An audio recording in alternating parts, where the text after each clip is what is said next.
Moraï vers Rabotai. Tout d'abord, je dois dire merci à Hachem. Et je remercie beaucoup Akadosh Baruch Hu que je suis avec vous aujourd'hui. Je voudrais vous raconter un petit miracle que j'ai eu. Vendredi soir dernier,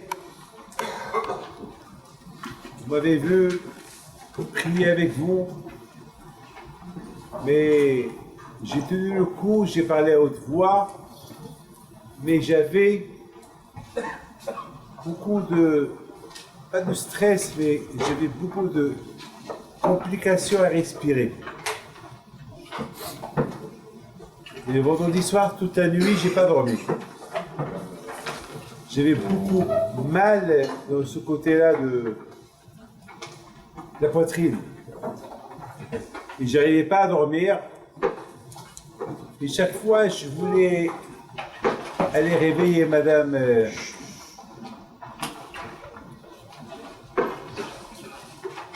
Salomon, la femme de Dan, pour qu'elle m'appelle un médecin. Et je ne l'ai pas appelé. Mais vers le matin, je me suis endormi et alors j'ai fait la prière. Après le shiur de Ben Ish Chai, je ne me sentais pas bien. D'ailleurs, beaucoup de gens m'ont dit samedi soir, pourquoi Rabbi David, vous êtes pâle et vous êtes fatigué. Mais une chose est certaine, que lorsque j'ai fait les analyses cette semaine, c'était une alerte.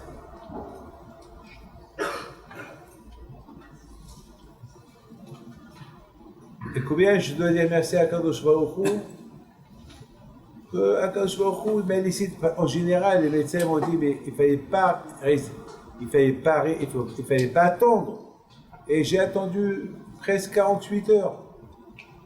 48 heures avec cette compression ici, dans la poitrine. Donc, la bouteille, c'est combien on doit dire merci à Akadosh Baruch Hu pour tout le bien qu'il fait avec nous. Les choses qu'on voit et les choses qu'on ne voit pas. Un miracle qu'on voit, on le voit. Mais un miracle qu'on ne voit pas, on ne le voit pas. Alors on remercie Akadosh Baruch Hu que pour le miracle qu'on voit et pour les miracles qu'on ne voit pas, on ne sait pas. Alors on ne dit pas merci.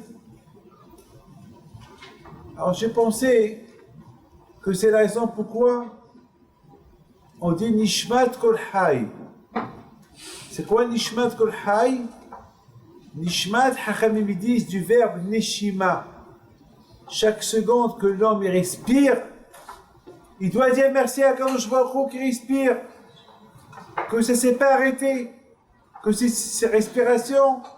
Et c'est pas arrêté comme il s'est arrêté avant-hier chez quelqu'un que je connais bien, le pauvre. À New York, très bien, fort. Et soudainement, pendant le repas, la respiration s'est arrêtée, il est mort. Et nous, Baruch Hashem, on est vivant. Nishmat Kol Hay, combien on doit dire merci à Kadosh Baruch Hu, al Kol Nishima V'Nishima. Dans la bouteille, le Rav de Slavotka, un grand tzaddik, il pose une belle question. Il dit comme ça, vers la fin de la Méga, je vous en prie, écoutez ça, c'est une belle explication, c'est une belle question. Je ne me suis jamais rendu compte de cette question. Il dit le Rav de Slavotka, vers la fin de la Megillah, on dit Vechol ma'aseh tokfo orborato. Ça veut dire que, et toute la force de Hachvérosh, et comment il a grandi Mordechai, c'est écrit dans les livres de Divrei Hayamim, les livres de l'histoire de Madaï Oparas. C'est comme si on dit que l'histoire de Napoléon, elle est écrite dans les livres français. C'est pas écrit dans les livres américains, c'est français, c'est le preuve français. Donc toute l'histoire de Mordechai et la grandeur et tout ça, c'est écrit là-bas. Alors, le Rav de Slavotka, il pose une question. Il dit, est-ce qu'on a besoin de nous dire ça? Qu'est-ce qu'on s'en fout? Qu'est-ce qu'il a réussi? Comment il a réussi? Comment il a grandi à Hachvérosh? Qu'est-ce que ça va nous ajouter? Est-ce qu'entre vous et moi, Est-ce qu'on a été chercher à la librairie pour savoir comment il était Hachvérosh, entre vous et moi? Est-ce qu'on a été voir comment il va, comment il a été grandi Mordechai? Non, c'est une histoire, ça passe dans l'histoire.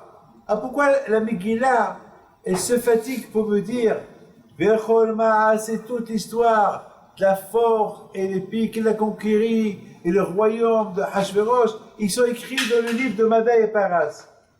Qu'est-ce que ça me fait moi? Est-ce que moi, David Pinto, jusqu'à maintenant j'ai cherché à savoir qu'est-ce qu'il a fait? Je m'en fous, allez, de vos zéha, qui crève ce Hachvérosh. Qu'est-ce que moi, je m'en fous de lui? Et surtout, Hachvérosh, il a dit le mot. Hachvérosh, lui et Haman, ils ont voulu tuer les Juifs. Il a donné les Juifs gratuits. Qu'est-ce que moi je veux savoir? Est-ce que moi ça m'intéresse l'histoire de Hitler? Elle ne m'intéresse pas. Je ne vais même pas être intéressé à savoir ce qu'il avait Hitler dans sa vie. Tout ce que je sais, c'est que là, il a fait du mal. C'est tout ce qu'il a fait. Qu'est-ce que je veux savoir de lui? Ah, pourquoi cette phrase-là? La Torah, il dit, il dit le Slavotka. Écoutez bien ce qu'il dit. Écoutez ce qu'il dit. Il dit que la Megillah a été écrite avec Ruach HaKodesh, avec la Névoie. Chaque lettre et lettre qu'elle a été écrite dans la Megillah, elle a été écrite avec une prophétie. Par exemple, la Megillah dit que la Megillah dit Vayomer Haman et Libo. Haman, il pensait dans son cœur. Comment Mordechai ici que Haman, il pensait dans son cœur? Donc ça veut dire que Mordechai, il a vu ça dans la Névoie, que Haman, il a pensé ça, il pensait des choses mauvaises dans son cœur. Il dit que l'histoire juive, c'est pas comme les histoires des Goïm. Les histoires des Goïm, c'est des histoires. Mais les histoires juives, ça a été écrit par HaKodesh.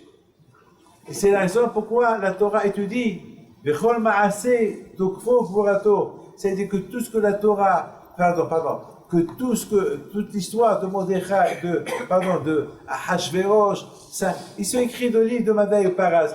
C'est des livres de quoi? Des livres d'université. Il y a beaucoup de choses qui sont fausses. Il n'y a pas de vérité. Mais ce que la Megillah, elle écrit, c'est quoi? C'est du vrai. C'est du vrai. Ce que la Megillah écrit, c'est du vrai. Abouzai. Moi, j'ai pensé autre chose. J'ai pensé que est-ce que quelqu'un ici s'intéresse à l'histoire de est-ce qu'on connaît vraiment l'histoire de Madaï ou Paras? On ne la connaît pas. De la même façon qu'on ne la connaît pas, on ne peut même pas savoir les miracles que Hachem il a fait avec nous à l'époque de Mordechai et Esther. Nous, on connaît ce qu'on est en train de lire. Mais est-ce qu'on connaît ce que nous, on ne sait pas? Non. Vous savez, Rabotel, lorsque Hachem il fait un miracle à quelqu'un, le monsieur, il voit que le miracle que Hachem il a fait avec lui. Mais en faisant ce miracle, il a déjà fait des millions de miracles pour arriver à ce miracle-là. Et ça, on ne le sait pas. Une fois que Hachem il va venir, c'est là que Hachem il va lui dire, voilà ce que Haman a voulu vous faire. Ce que vous avez lu dans le livre de la Megillah, c'est même pas 1% ce qu'il a voulu vous faire.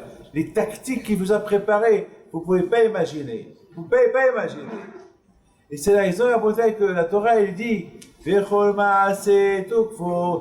que toute l'histoire de Mordechai et Esther, et l'histoire de Hachvérosh et Haman, tout ça, ils sont écrits dans les livres de Mada et Paras. Mais où sont ces livres de Mada et Paras? On ne sait pas où ils sont. De la même façon qu'on ne sait pas où ils sont, c'est un mystère, comme ça, la bouteille, les mystères des miracles que Hachem il a fait avec nous. Ce qu'on voit dans la Megillah, c'est ce que nous, on a découvert. Il y a au-delà de là que nous, on ne sait pas. Écoutez bien, la bouteille, quelque chose que je vais vous dire. Écoutez bien, la bouteille, on doit dire merci à Kadosh Baruch Hu. Combien on doit dire merci à Hachem. Combien déjà que le fait qu'on habite en Israël, et avec tout ce qui se passe en Israël, et Baruch Hashem, Kadosh Baruch Hu nous protège. Regardez la bouteille, Bémet. Regardez ce qui se passe en Europe, en Belgique, en Turquie, en Iran, en Irak, en Syrie, même en France. Regardez la bouteille, ici, ça aurait été encore plus facile pour eux de détruire Israël. Et né le Yanou Velo Ishan, Shomer Israël. Et né le Yanou Velo Ishan, Shomer Israël. Les miracles qu'Hachem il fait avec nous. Nous, on ne sait même pas ce qui se passe. On ne sait pas. Le Shmashiach va venir. On va découvrir des tunnels qu'ils ont construits, des ennemis, qu'ils ont été oubliés, qu'ils sont tombés sur eux. Tout ce qu'ils ont pensé nous faire, ils n'ont pas fait. Nous, de temps en temps, on entend, il y a un tunnel qui est tombé. Mais ce tunnel-là, il y a eu d'autres tunnels qui sont tombés. Et d'autres, enfin, les choses d'Akadosh Baruch Hu, ils sont extraordinaires à Bodai. Et je voudrais à terminer avec une phrase. Et je termine. Comme ça, si tu veux, vous allez passer. Vous savez, la Gemara dit que c'est important de ne pas travailler à Purim. Que celui qui travaille à Purim, c'est pas bien. Purim, c'est la fête. Il faut la Emouna, le bitachon, se manger, faire la soirée de Purim, s'occuper du Shloach Manot. Badaï, s'il faut travailler parce qu'il y a quelque chose d'important à faire, ça, on peut pas interdire. Mais, Rabotai, si on peut éviter, on évite. Comme Shabbat, faisons comme Shabbat. Je voudrais, mes amis, terminer avec une phrase. Hier, Rabotai, vers la fin de la Megillah, on dit que Mordechai Tzadik, Doresh Tov Le'amo, il était bien, il était connu, tout le monde l'aime. Mais Rabotai, une phrase qui ne m'a pas plu, une phrase dure, que la Megillah, il écrit. Que Mordechai ait été aimé par la majorité des rabbins, pas tous les rabbins. Alors la question se pose à Botaï, écoutez très bien, moi jusqu'à hier, jusqu'à 4 heures, c'était pas prévu que je vienne. Parce que les médecins ils m'ont interdit de venir. Donc, j'ai fait un instinct, ils m'ont fait rentrer des trucs dans le cœur, ils m'ont fait plein de choses, et coloscopie, 2 fois, on m'a endormi, c'était pas possible. Mais je vous donne pas d'honneur jusqu'à 4 heures, et que j'ai pas parlé, j'ai pas voulu parler. Mais vous savez pourquoi? J'ai insisté, je vous donne pas d'honneur jusqu'à 10 heures, on m'appelait, mais Rabbi David, pourquoi tu vas? Il ne voit pas, arrête, J'ai dit à Hachem, j'ai promis à la Kehila d'être là, avec la canne de Rabbi Haim Pinto. Alors, Rabbi Haim Pinto, tu m'accompagnes. Je donne la parole d'honneur. Jusqu'à 4 heures, et le médecin, Dr. Cassiti, ils étaient contre, ils n'ont pas voulu que je vienne. Ils m'ont dit non, c'est dangereux, J'ai dit, c'est Rabbi Haim Pinto qui va m'accompagner. Moi, je suis un homme qui croit, un croyant. Je crois, je suis convaincu, et j'ai dit, voilà, je suis arrivé grâce à Dieu. Bon, voilà, que Dieu fasse que ça continue bien. Et ce soir, je repars en France encore pour partir samedi soir en Argentine. Ne croyez pas que j'ai la vie facile, hein. J'ai pas la vie facile, hein. J'ai la vie très très dure. Et tout ça pour Am Israël. C'est la raison pourquoi je vous dis, cet endroit-là que je vous ai fait, c'est un endroit de Rabbi Haim Pinto. Supportez-le, fréquentez-le, venez toujours. Et c'est pour vous que je l'ai fait. C'était McDonald's, maintenant c'est McTorah. C'est McTorah maintenant. Le McDonald's, c'est McTorah. Donald, il avait des coffres, mais c'est avec des coffres on appelle ça Pixour, comment on appelle ça? Pixour. Donald, Pixour. Non, on a Donald Torah.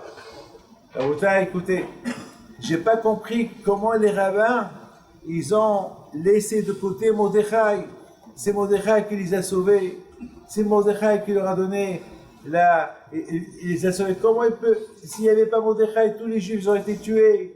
C'est lui qui a risqué sa vie. C'est lui qui s'est pas prosterné devant Haman. C'est lui. Comment les rabbins, une partie des rabbins, ils l'ont lâché. Comment ils l'ont lâché? Les Ratsoui, les Rovehab. Et en plus, Rabotai, c'est Mordechai lui-même qui l'écrit. Est-ce que vous avez entendu un rabbin qui écrit du mal sur lui? Jamais. Est-ce que moi, David Pinto, un jour, je vais écrire, il y a une partie des rabbins qui m'aiment, une partie des rabbins qui ne m'aiment pas, et je dois être fou si je l'écris. Non, au contraire, je vais dire tout le monde m'aime. Et Mordechai, qu'est-ce qu'il dit? Les Ratsui, les Rovehab, il est aimé par une partie des rabbins, pas tout le monde. Alors la question se pose aussi, comment les rabbins, ils ont mis de côté Mordechai? Pourquoi? Comment?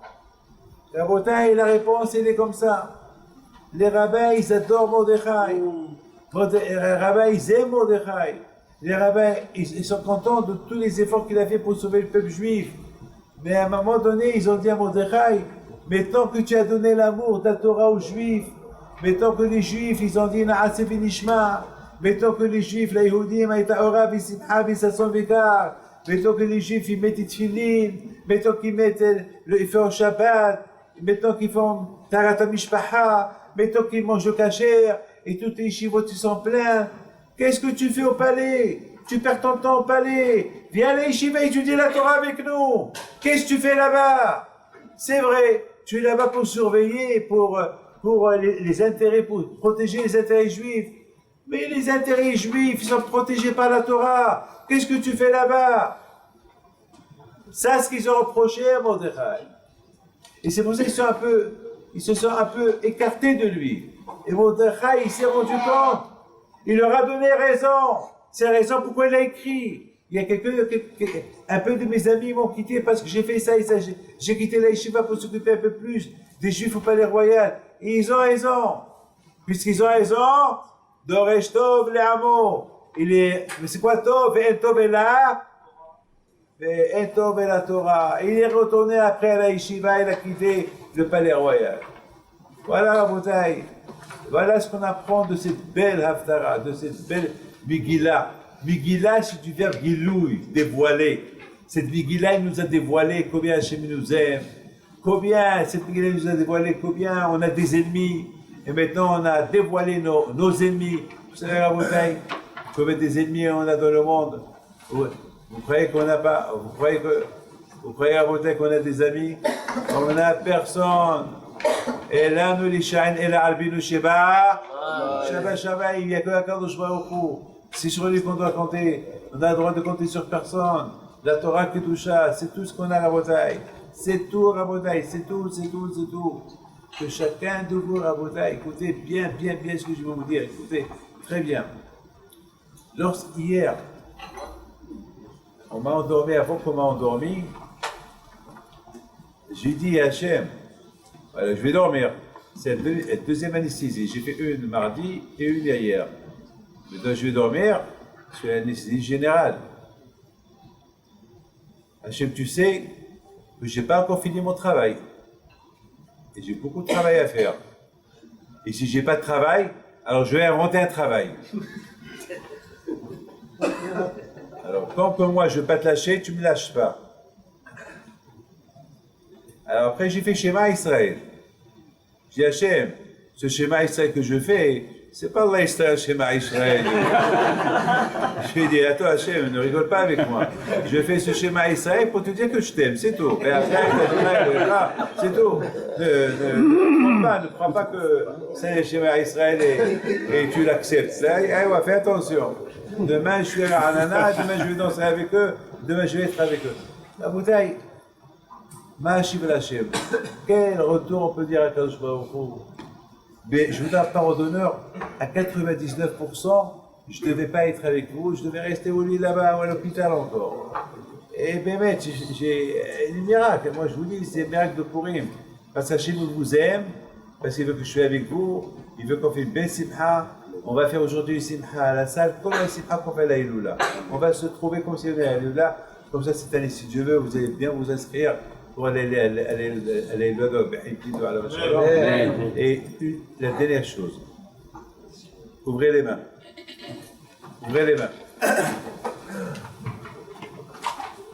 Yishem Adonai mevorach me'ata ve'adolam, Yishiberach avotenu Avraham, Yitzhak ויעקב, משה ואהרון, דוד שלמה, יברך את כל הקהל הקדוש הזה, גדולים וקטנים, הם ובניהם ושאר תלמידיהם, וכל אשר להם מכת העלמה, הוא יברך אתכם, יזכה אתכם, ישמע ברכת סודכם, ישבח כל שמחתם את אדוני בסעתכם, יגן בעדכם, ישמע שלמו עליכם, ידע ביניכם אהבה ואחווה של רעות, ינם ביניכם, וודאי לצדכם, וודאי לצדותיכם. Hachem dit, stop à vos souffrances. Amen.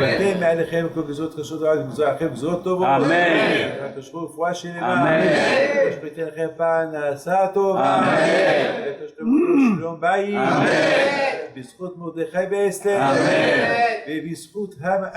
ובזכות בזכות צדיקים, וכן ירצון ולומר אמן, לעבודנו ובעתקי במגילה. Je voudrais vous raconter une petite histoire que j'ai déjà racontée.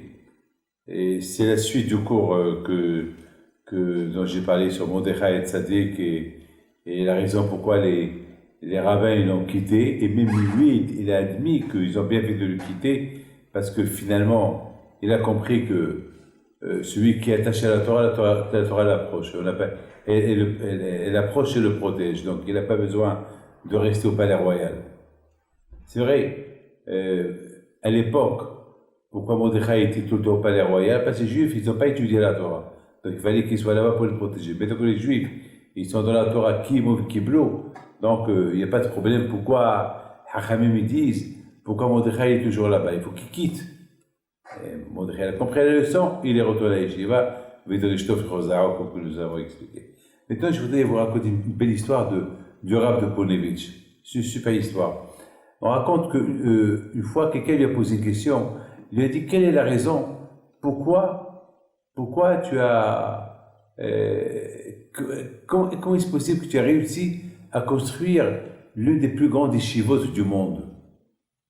Alors, il leur a dit, bon, c'est une longue histoire. Et ils ont dit, mais quand même, raconte-nous, parce que vraiment, tu es un rescapé de la Shoah, toute ta famille sont morts à la Shoah, et toi seul, tu es resté vivant, donc comment tu as réussi à rester vivant à la Shoah? Et non seulement ça, mais tu n'as pas eu de dépression, et non seulement tu n'as pas eu de dépression, mais tu as construit la plus grande yeshiva du monde.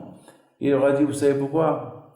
C'est parce qu'une fois mon père m'a envoyé que je prends un Mishtou Ahmanot, un petit cadeau qu'on donne à Purim à chacun. Vous savez qu'à Purim, c'est une mitzvah de donner des cadeaux l'un à l'autre. Et puis, il m'a demandé de prendre au rabbin de la ville. Et toujours, chaque année, on lui prenait un petit gâteau que maman lui faisait. Et cette année-là, mon père a décidé de lui offrir un livre de Talmud. Et c'était moi qui lui ai pris le cadeau. Dès que j'arrive chez lui, il me dit, ah, Kanaman, ça va, tu vas bien? Ah, cette année, vous avez changé de cadeau. C'est plus le gâteau, c'est quoi ça? Je lui ai dit, non, je ne peux pas te dire. C'est la surprise, tu ouvres. Et le rabbin, il ouvre, et voilà, c'est une Gemara, un livre de Torah. À l'époque, acheter un livre de Torah, ça coûtait, aujourd'hui ça coûte peut-être 20 euros, 30 euros, mais à l'époque, ça n'existait pas. Et c'est de la Gemara Kiddushin. Le rabbin était tellement content, il a commencé à danser avec. Parce qu'il avait même pas cette Gemara chez lui à la maison, tellement qu'ils étaient pauvres.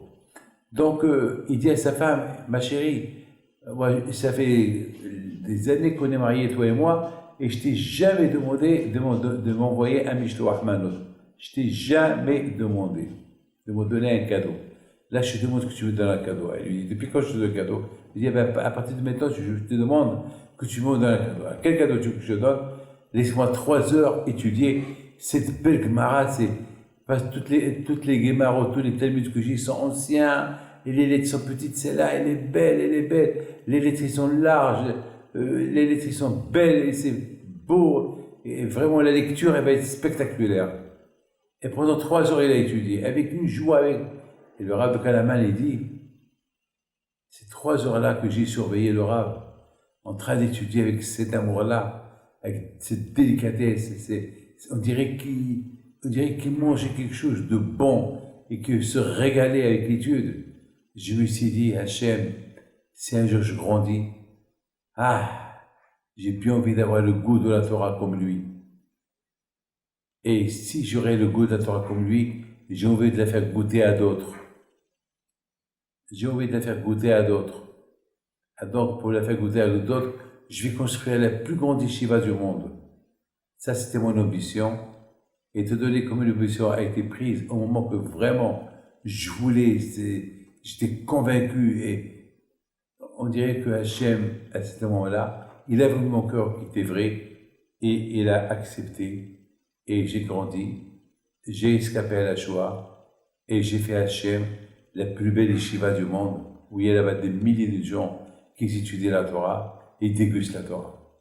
Donc vous voyez mes amis, une fois qu'on déguste la Torah, on n'a plus peur de rien du tout. On n'a plus peur de rien du tout. Donc c'est ce que je pense, c'est ce que les rabbins, à l'époque de Mordechai, ils ont reproché à Mordechai. Ils ont reproché à Mordechai que finalement, tu n'as plus besoin d'être au palais royal et battre l'année, sans étudier. Ta place maintenant, elle est à la yeshiva.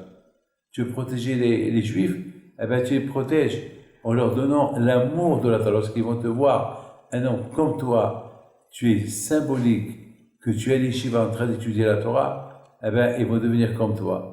Mais le fait que tu t'occupes des choses matérielles, donc tu les déstabilisais de leur motivation de la Torah. Et Abraham, Mordechai Tzadik, il leur a donné raison. Voilà mes enfants, et que je vous protège.